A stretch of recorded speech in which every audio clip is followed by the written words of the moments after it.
Hey, what's up? I'm Jason. I'm Adam. Adair. Davo. D-Rod. We're 2 Cents, and you're watching Mega Metal Magazine. Now you guys are out on the Korn Jägermeister tour. How's that been going for you guys? Amazing. Pretty awesome. It's kind of hard to complain when you're opening for Korn. It's kind of hard to complain when they're super cool. The audiences are rad. We get in front of hundreds, if not thousands, of kids every night. Sometimes hundreds of thousands. But no, I mean, come on, man. I mean, there's nothing bad about it. Those are the coolest dudes. They're an amazing live band. We're getting to make tons of new fans, and you know, just live the dream. Living the dream, brother. Hey, not to mention we're on tour with like the biggest idols of our lives. You know what I mean? It's good stuff. You know. Now, with you guys returning here back to Wichita, you have some new faces in the band. Absolutely. How did that come about with adding the new additions to the band? Well, when we got done with the Lost at Sea run, Dean and Jesse decided that, you know, touring really wasn't the life for them, which is totally cool. Still love those dudes, super good friends with those dudes. And, you know, me and my brother were sitting down, we were thinking about, like, you know, who could really, because they were dear friends of ours, like, who could take the place of these people in our band. And, like, I said to Dave one day, I'm like, well, I know the two dudes, but I'm like, the problem is they're already in bands. So it'd be a pretty dick maneuver to try to steal them. 5 minutes later, I'm on the phone trying to steal them out of their band. So I'm like, star like the 5 minutes later, and I've gotten completely over it. And you know, the planets align in a weird way because you know, their bands had just kind of 3 days. Yeah, decided to take a break a little bit before that, and the stars aligned, and you know, Kremlin's hurled, and here we are. Here we are. Let's not call it. Let's call it what it is. We needed some interracial love. I mean, our demographic was pretty flat. Now we're worldly now. Bigger demographic, and we're not talking about Don King interracial. This is Beyonce interracial. You know, good looking interracials. Now, do you remember the first time you guys all got together and played as this version of the band? What that was like? Yeah, I do. Yeah, I do. What was like? Yeah, I was gonna say we were like super high. Edit that. Yeah, the child version of that one is like, it was like 3 o'clock in the afternoon. We'd all just come back from the gym working out real hard, had sweated everything. I had the endorphins really pumping in our system. And we got together, we're like, you know, why don't you pick a guitar up? I know we're all buddies, and let's just jam. Yeah, no, it just came about, like, you know, we invited them over, asked, you know, like, hey, throw a guitar on, let's just see, you know, let's just see how this goes, and it was basically we went into a room and we did a lot of drugs and we started playing, and it was awesome. But then flashed to where it was like the Family Guy, where if you looked back on it, we're like,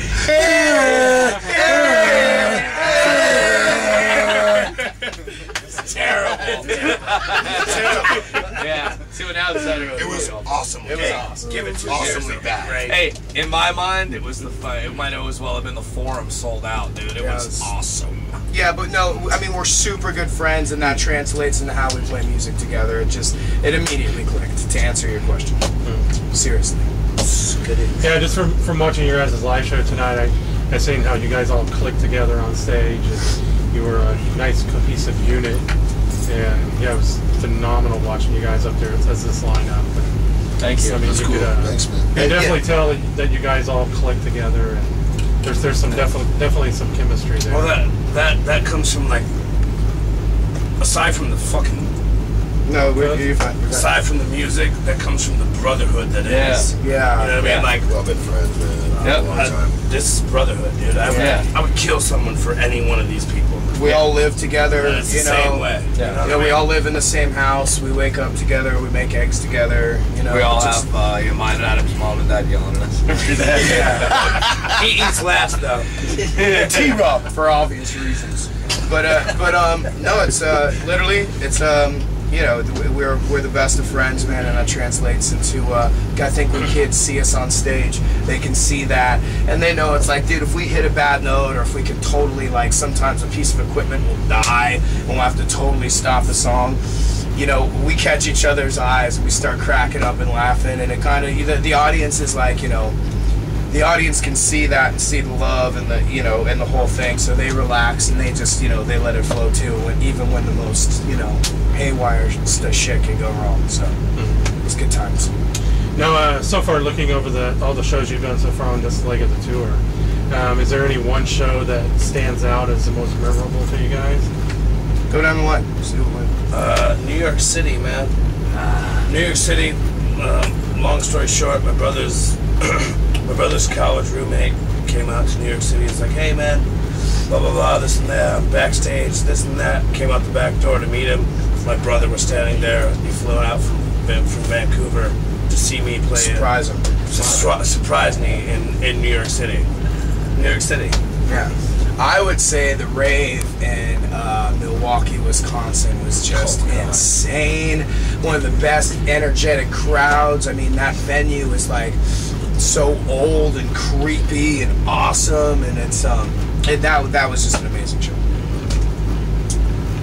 Madison, Wisconsin, man. Honestly, because we played a show that was it was a headlining show for us. It was the first headlining show we've done in a very long time on this record, and we had a lot of those people there because we played in Wisconsin at the rave a few days before that. So we only had like, you know, 50 motherfuckers show up, but it was every single person there as a diehard fan singing every fucking word. Only because we just went there, crushed through there a couple times. Like, you know, we went there with Korn, we went there with Five Finger. So that was a very pivotal moment. Yeah, our career for me. I'd agree. Yeah. That was amazing. Mine, Albuquerque, New Mexico, was just, you know, off the freaking chains.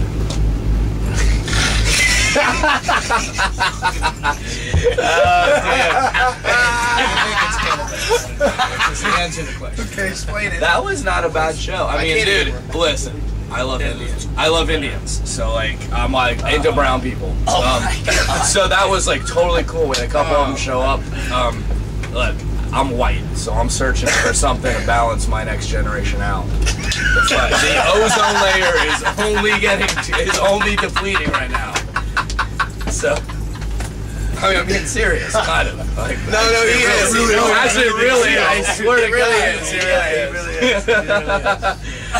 But for real though, like favorite real show, they both already said it. Like the Roseland Ballroom in New York. Me and my brother were born in New York, right outside the city. I had my family come out there that's been watching, you know, us just be, you know, questioning what I do for years of my life.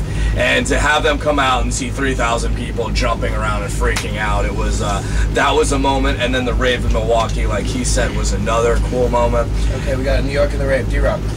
I'm gonna have to say the arenas. Every arena that we played on this tour and the Canadian run, man. I mean, arenas. It's like full boner. You know what I mean? Boner rock. Full boner. You look out and you see 5,000 kids all around this arena that you know, you go to arena shows, going to concerts before this stuff happens, you know? And in arenas, like on the stage, man. And in arenas, they have showers. Showers, like like we haven't pulled motherfucker. into one arena where you haven't been able to shower. Hey, check it out. What your birthday? Where was that? Oh, that was Grand Island, Nebraska. Grand Island, Nebraska. This motherfucker's on stage. It's like, hey, it's my fucking birthday. Can I get a fucking happy fucking birthday from all y'all? 1, 2, 3. Happy fucking birthday. It was ear shattering. Yeah, I almost cried. We all cried. I was just like, what? I was like, stupid.